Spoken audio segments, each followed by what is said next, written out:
Hello everyone, welcome back to Ninja Prep. This is Kapil Goyal, your educator and mentor for PG Physics. तो RPSC first grade physics exam, HTET PGT 2024 exam, OPSC यानी कि Odisha PGT physics exam जो कि अक्टूबर में होने वाला है। तो इन सभी एग्जाम्स के लिए एक मैंने नई सीरीज स्टार्ट की है जिसमें मैं आपको क्वांटम मैकेनिक्स के प्रैक्टिस क्वेश्चन कराऊंगा। करीबन 10 लेक्चर आप लोगों को इसके मिलेंगे और इसका जो PDF है, जितने भी लेक्चर्स होंगे उनका PDF मेरे Telegram group Ninja prep PGT physics पर आपको अवेलेबल होगा। लिंक भी उसका इसके डिस्क्रिप्शन में भी मिल जाएगा और आप यहाँ स्क्रीन पर देख के भी उसे फॉलो कर सकते हैं। तो अगर जो भी बच्चे प्रिपरेशन कर रहे हैं RPSC first grade, HTET PGT physics 2024 exam के लिए और साथ ही साथ ओडिशा PGT फिजिक्स एग्जाम के लिए, तो उन लोगों के लिए लेक्चर्स बहुत यूजफुल रहने वाले हैं क्योंकि इनका जो सिलेबस है इनमें BSc और MSc के क्वेश्चंस भी पूछे जाते हैं। अदरवाइज बाकी कई सारे ऐसे स्टेट है जिनमें PGT में 11-12 के क्वेश्चन होते हैं, तो वो भी साइमल्टेनियसली चल रहे हैं, वो भी आप चैनल पर देख सकते हैं। तो वीडियो को मैं कंटिन्यू करूं उसके पहले आप लोगों से रिक्वेस्ट रहेगी, प्लीज वीडियो को लाइक जरूर करें, चैनल को सब्सक्राइब करें। चैनल जो है नया चैनल है निंजा प्रेप TGT PGT नाम से। बाकी जो ओल्ड चैनल है मेरे जिन्हें आप देखते भी हैं, जिन पे CSIR नेट और जैम के वीडियोस आते हैं, तो उनसे मैंने सेपरेट करके नया चैनल बना लिया है जिसपे केवल TGT PGT एग्जाम से रिलेटेड वीडियोस आपको देखने को मिलेंगे। इनिशियली ये वीडियोस मेरा जो IIT जैम वाले चैनल है वहां पर भी आएंगे, पर सेम टाइम पे ये जो वीडियोस हैं जो TGT PGT वाला चैनल है उस पर भी अवेलेबल होंगे। तो चैनल को सब्सक्राइब जरूर करें, है ना, क्योंकि आपके चैनल को सब्सक्राइब करने से, वीडियो को लाइक करने से जो वीडियो है उसकी रीच बढ़ती है, चैनल ग्रो करता है, तो आपके साथ साथ मैं भी थोड़ा सा ग्रो कर जाऊंगा। बाकी PDF आपको अवेलेबल होगी कहां पर? Telegram group Ninja prep PGT physics के ऊपर। तो चलिए स्टार्ट करते हैं वीडियो। तो वीडियो को मैं कंटिन्यू करूं उसके पहले मैं आपको बता दूं, RPSC फर्स्ट ग्रेड के लिए, स्पेशली RPSC फर्स्ट ग्रेड के लिए बैच मैंने स्टार्ट कर दिया है। प्रारंभ बैच करके ये बैच है। इस बैच के अंदर आपको 11-12 का फिजिक्स और साथ ही साथ BSc MSc का फिजिक्स कंप्लीट कराया जाएगा। इस बैच का जो प्राइस है इनिशियली 12,000 रुपीज है, पर अभी 20 सितंबर तक इस पे 10% का डिस्काउंट है, तो 10,000 में आपको अवेलेबल हो जाएगा। PGT हरियाणा PGT के लिए चाहे बात करूं चाहे मैं OPSC के लिए, क्योंकि इनके एग्जाम अभी नजदीक है तो सिलेबस पूरा नहीं होगा, तो ये जितने भी वीडियोस आते रहेंगे या आते रहते हैं वो आप देखते रहिए, ये आपके लिए डेफिनेटली बेनिफिशियल होने वाले हैं। तो जो भी बच्चा ज्वाइन करना चाहता है तो उसके लिए आप डाउनलोड कर लें Ninja prep app by Kapil sir, Ninja prep app by Kapil sir, जिसे आप गूगल प्ले स्टोर से डाउनलोड कर सकते हैं। गूगल प्ले स्टोर से डाउनलोड कर सकते हैं, वहां पर जाके आप प्रारंभ बैच ज्वाइन कर लेना। प्रारंभ बैच ज्वाइन करने के बाद आपको जो प्रिपरेशन है वो स्टार्ट हो जाएगा। अभी जो सब्जेक्ट चल रहे हैं बैच के अंदर वो चल रहे हैं फ्लूइड मैकेनिक्स और साथ ही साथ न्यूक्लियर फिजिक्स, 2 सब्जेक्ट चल रहे हैं। तो चलिए स्टार्ट कर लेते हैं वीडियो।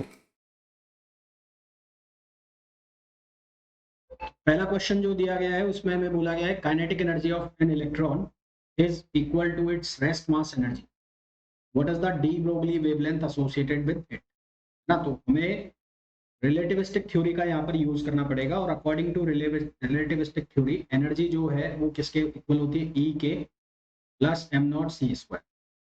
तो काइनेटिक एनर्जी जो है उसको E के से लिखा है और ये बराबर है किसके? m0c² के। m0c² ये हो गया, m0c² ये हो गया, तो यहाँ से E की वैल्यू इसके इक्वल हो गई 2m0c²। फिर आपको फॉर्मूला यूज करना पड़ेगा कौन सा? E equals to √p²c² plus m0²c⁴। ये फॉर्मूला क्यों यूज कर रहे हैं हम? क्योंकि हमें मोमेंटम की वैल्यू चाहिए। तो यहाँ से अगर हम इस वैल्यू को रख देते हैं, सब्स्टिट्यूट कर देते हैं, 2m0c² इक्वल्स टू ये किसके इक्वल हो जाएगा? p²c² plus m0²c⁴। ये बनेगा 4m0²c⁴ equals to p²c² plus m0²c⁴। तो यहाँ से p²c² की वैल्यू जो बनेगी वो बनेगी 3m0²c⁴ और p² की वैल्यू जो है वो बन जाएगी 3m0² और c²। तो यहाँ से आप p की वैल्यू निकाल लो, p की वैल्यू आ जाएगी √3m0c। हमें क्या पूछा गया है? हमें पूछा गया है डी ब्रोगली वेवलेंथ। तो डी ब्रोगली वेवलेंथ होता है lambda equals to h/p। p की जो वैल्यू आ गई वो आ गई √3m0c। इसका जो करेक्ट आंसर आ जाएगा वो आ जाएगा सी ऑप्शन आ जाएगा। सी ऑप्शन इसका करेक्ट आंसर होगा। नेक्स्ट क्वेश्चन पे आइए। क्वेश्चन नंबर सेकंड में हमें बोला है particle is moving with speed c/√2, find the phase velocity of its D Broglie wavelength. इसकी डी ब्रोगली वेवलेंथ की क्या बतानी है हमें, फेज वेलोसिटी बतानी।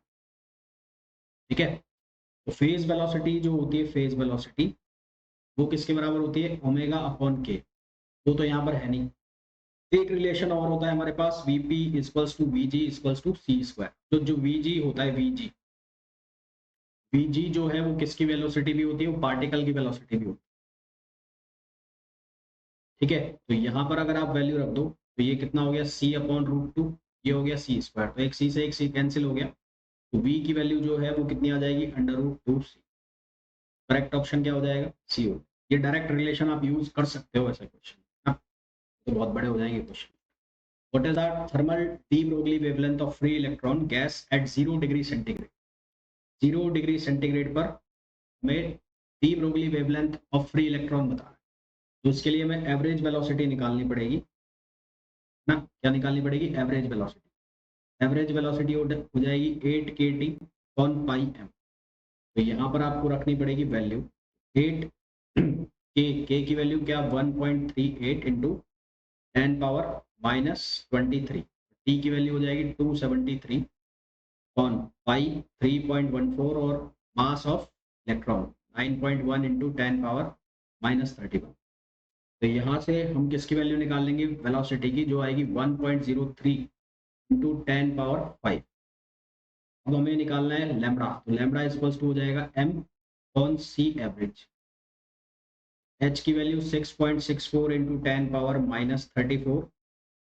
M mass of electron 9.1 into 10 power minus 31 और सी एवरेज जो आपने निकाला है 1.03 इंटू 10 पावर 5। यहाँ से अगर हम सॉल्व करेंगे तो हमारा आंसर आएगा, वो आएगा 7.08 NMI। यानी कि जो क्वेश्चन का आंसर है वो अप्रोच करेगा लगभग इसको, ये 7.5 आएगा आंसर। ये ऑप्शन गड़बड़ है, ये 7.08 आना चाहिए, तो करेक्ट कर लें। नेक्स्ट क्वेश्चन पे आओ। What should be the speed of an electron for which the de Broglie wavelength is equals to constant wavelength? Compton wavelength जो होती है वो होती है h upon m naught c. M naught का मतलब है mass of electron. De Broglie wavelength भी इसके बराबर है। डी ब्रोगली वेवलेंथ का फॉर्मूला होता है h अपॉन पी। तो ये किसके बराबर है, लैम्बडा सी के बराबर। यानी कि जो h अपॉन पी है वो किसके इक्वल हो गया, h upon m naught c. तो यहाँ से p जो है उसकी वैल्यू आ गई एम नॉट सी। p क्या होगा, mass into velocity, m naught c. तो ये वाला मास रिलेटिविस्टिक फॉर्म में लिख दें हम, m naught 1 minus v square over c square. ये v एज इट इज, ये एम नॉट सी। तो ये कैंसिल आउट हो गया, तो यहाँ से हमारे पास बना v बाय सी और ये क्रॉस मल्टीप्लाई में चला गया 1 minus v square upon c square. दोनों साइड करो स्क्वायर, तो ये बन जाएगा 1 minus v square over c square. ये बनेगा 2v square over c square equals to 1। तो यहाँ से v square over c square की वैल्यू क्या हो गई, 1/2। v upon c equals to हो गया 1 अपॉन रूट। तो v की वैल्यू आ जाएगी c अपॉन रूट 2, जो कि ऑप्शन हो जाएगा ए। तो इसका करेक्ट आंसर आ जाएगा ए। नेक्स्ट क्वेश्चन पे आओ। अब de Broglie wavelength associated with light of wave. Light यानी कि किसकी बात चल रही है, फोटोन की बात चल रही है ना। तो उसकी जो वेवलेंथ का फॉर्मूला होता है एच अपॉन पी। तो मोमेंटम हो गया उसका एच अपॉन लैम्डा, ये फॉर लाइट है। और डी ब्रोगली वेवलेंथ की अगर बात करें तो वो भी फॉर्मूला क्या है, एच अपॉन पी। तो ये पी का ये फॉर्मूला यहाँ रखो, तो ये लैम्डा ऊपर चला गया, एच से एच कैंसिल, तो आंसर क्या आ गया, लैम्डा। करेक्ट आंसर इसका क्या आ जाएगा, लैम्डा। नेक्स्ट क्वेश्चन पे the de Broglie wavelength associated, same question है, उसमें लैम्डा बोला था, यहाँ पर बोल दिया 6580। इसका जो करेक्ट आंसर आ जाएगा वो 6580।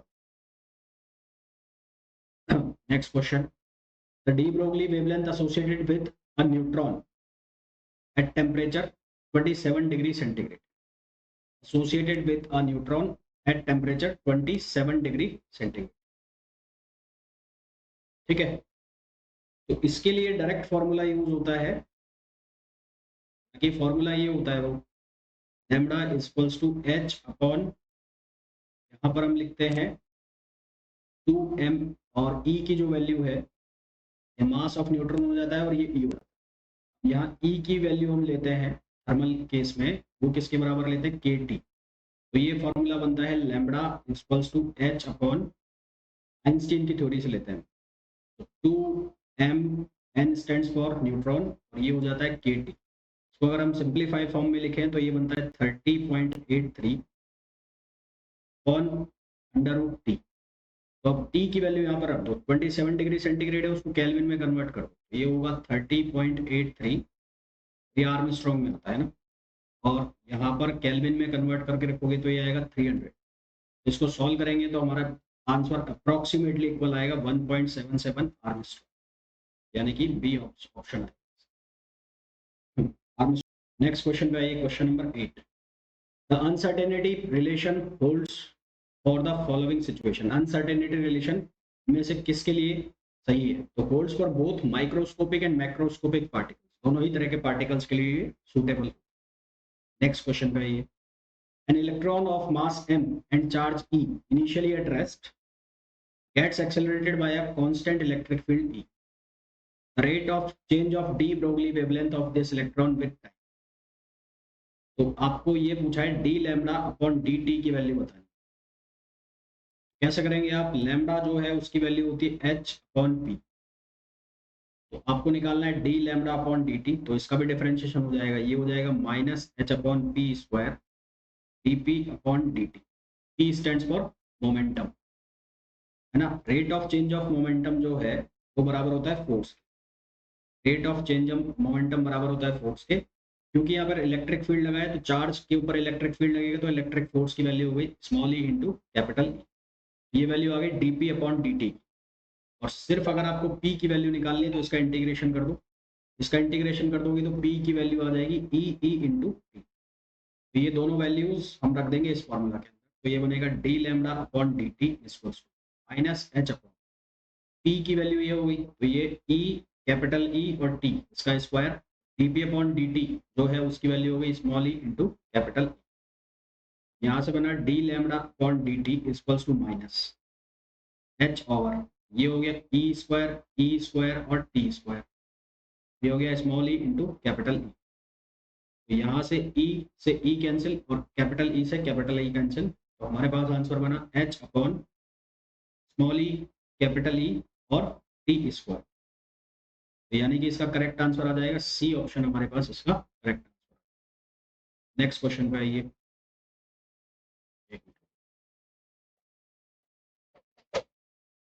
नेक्स्ट क्वेश्चन में बोला गया है phase velocity of pressure wave Vp is related to wave vector Vp is equals to c के पावर -1/2। तो Vp जो है वो हमें गिवन है c अपॉन अंडर रूट के। Vp की वैल्यू होती है ओमेगा अपॉन के, तो यहाँ से इन दोनों को रिलेट करोगे तो ओमेगा की वैल्यू निकल गई, ओमेगा इक्वल्स टू हो गया c अंडर रूट के। हमें पूछा है ग्रुप वेलोसिटी, तो ग्रुप वेलोसिटी जो होती है Vg, तो किससे लिखते हैं Vg से। तो ग्रुप वेलोसिटी किसके बराबर होती है, डी ओमेगा अपॉन डी के। तो डी ओमेगा अपॉन डी के करना है, यानी कि आपको इसका डिफरेंशिएशन करना है Vg, तो c एज इट इज रहेगा, रूट के का करोगे तो ये होगा 1/2 और ये k नीचे आ जाएगा, तो c अपॉन अंडर रूट के किसके बराबर है Vp, तो यहाँ से Vg की वैल्यू किसके बराबर आ गई Vp अपॉन, इसका जो करेक्ट आंसर आ जाएगा वो आ जाएगा, right answer is a. Next question में आइए। The de Broglie wavelength of an electron with kinetic energy, kinetic energy given है, डायरेक्ट फॉर्मूला यूज करो 12.27 आर्मस्ट्रॉन्ग में निकलेगा ये भी, और एनर्जी जो है वो आपको वोल्ट, यहाँ पर ये एनर्जी की वैल्यू सब्स्टिट्यूट करनी है, तो लैम्डा इक्वल्स टू 12.27 आर्मस्ट्रॉन्ग, लिख भी देता हूँ यहाँ पर इलेक्ट्रॉन वोल्ट, और ये आएगा 120। तो ये जो आंसर है ये आता है, एग्जैक्ट आंसर जो आएगा वो आंसर तो आएगा 112 112 PM आएगा, और है ना। अब क्योंकि आंसर ऑप्शन में ही नहीं है तो इसको लगभग आप लिख लो 100, नियर बाई आंसर ले लिया हमने, नियर बाई, तो इसलिए आंसर ये लगा देंगे, एग्जैक्ट आंसर आएगा 112। नेक्स्ट क्वेश्चन पे हो। अब de Broglie wavelength of neutron, neutron की डी ब्रोगली वेवलेंथ बतानी, काइनेटिक एनर्जी का उसका फॉर्मूला लिखा हुआ है, तो lambda equals to h upon, formula हमने बनाया था 2m उसके बाद के ई, यहाँ पर बोला है कि आपको ये वैल्यू लेनी है, के ई की वैल्यू कितनी लेनी है आपको, 3/2 के टी। तो lambda equals to h upon, ये फॉर्मूला बनेगा 3m और उसके बाद के टी। ये सारी वैल्यू सब्स्टिट्यूट करनी है, मास ऑफ न्यूट्रॉन, के की वैल्यू, टी की वैल्यू, एच की वैल्यू, तो उसके सॉल्व करने पर आपको आंसर मिलेगा 1.5 आवर्स। ये आप इतना सा काम कर लेना। फिर नेक्स्ट क्वेश्चन पे आओ। If surface wave in a lake have phase velocity given by, wave velocity जो फेज वेलोसिटी है वो गिवन है ए लैम्बडा अपॉन 2 पाई। तो ग्रुप वेलोसिटी पूछिए, तो वी जी इक्वल्स टू होता है VP minus lambda d VP upon d lambda.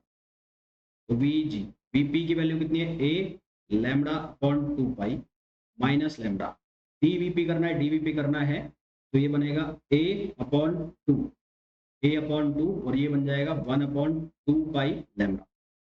तो यहाँ से बनेगा ए लैम्बडा अपॉन 2 पाई माइनस ए अपॉन 2 पाई और लैम्बडा अपॉन 2 पाई और ये पावर 1/2। इसको हम सॉल्व करेंगे तो वी जी की वैल्यू 1/2 ए लैम्बडा ओवर 2 पाई, तो ये वीपी हो गया। तो यहाँ से वी जी इक्वल्स टू आ जाएगा वीपी अपॉन 2। ठीक है, ये हमारे पास फॉर्मूला आ जाएगा वीपी अपॉन 2। तो करेक्ट आंसर जो इसका हो जाएगा वो हो जाएगा c. Right answer is c. Next question पे आओ। डी ब्रोगली hypothesis hypothesized that the linear momentum and wavelength of a free massive particle are related to one of the following constant, Planck constant, Planck constant। फिर next question पे आइए। if the de Broglie wavelength of an electron proton are equal, यदि दोनों की जो wavelength है equal है electron और प्रोटॉन की, तो ये क्या हो गया, h upon m p v p, h upon m e v e, h से एच कैंसिल हो गया। तो अगर हम v e upon v p निकालना चाहें तो ये किसके बराबर होगा, m p upon m e, ये हमेशा होगा ग्रेटर देन 1।